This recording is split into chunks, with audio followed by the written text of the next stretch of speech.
Livre de l'Exode. Chapitre 13. Le Seigneur parla à Moïse. Il dit : Consacre-moi tous les premiers-nés parmi les fils d'Israël, car les premiers-nés des hommes et les premiers-nés du bétail m'appartiennent.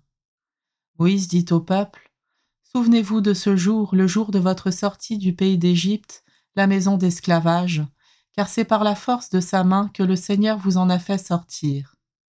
On ne mangera pas de pain levé ce jour-là. C'est aujourd'hui au mois des épis que vous sortez.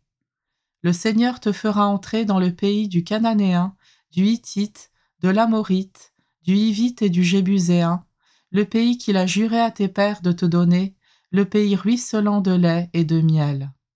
Alors en ce mois des épis tu pratiqueras ce rite-ci. Pendant 7 jours tu mangeras des pains sans levain, et le 7e jour tu célébreras la fête en l'honneur du Seigneur. On mangera du pain sans levain pendant les 7 jours.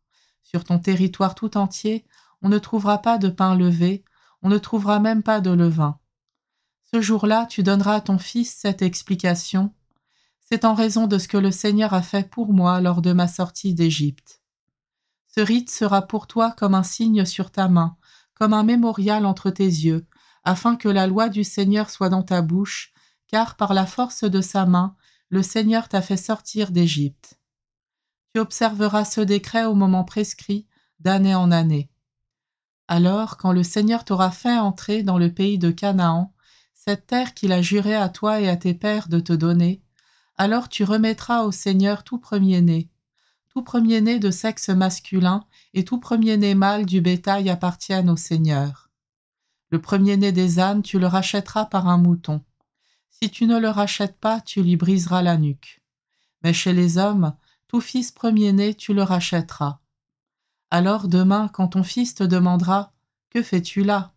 tu lui répondras « C'est par la force de sa main que le Seigneur nous a fait sortir d'Égypte, la maison d'esclavage. » En effet, comme Pharaon multipliait les obstacles pour nous laisser partir, le Seigneur fit mourir tous les premiers-nés au pays d'Égypte, du premier-né des hommes au premier-né du bétail.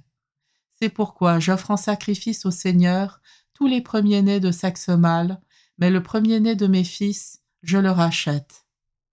Ce rite sera pour toi comme un signe à ton poignet, comme un bandeau sur ton front. C'est par la force de sa main que le Seigneur nous a fait sortir d'Égypte.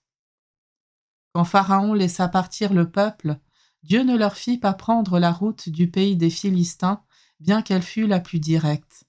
Dieu s'était dit : il ne faudrait pas qu'à la perspective des combats, le peuple revienne sur sa décision et retourne en Égypte.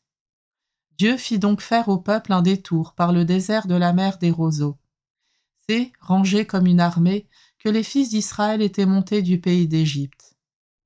Moïse prit avec lui les ossements de Joseph, car celui-ci avait exigé des fils d'Israël un serment solennel en leur disant : Dieu ne manquera pas de vous visiter.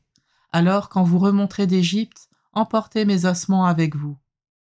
Ils partirent de Soukhot et campèrent à Étam, en bordure du désert. Le Seigneur lui-même marchait à leur tête, le jour dans une colonne de nuée pour leur ouvrir la route, la nuit dans une colonne de feu pour les éclairer. Ainsi pouvaient-ils marcher jour et nuit. Le jour, la colonne de nuée ne quittait pas la tête du peuple, ni la nuit la colonne de feu.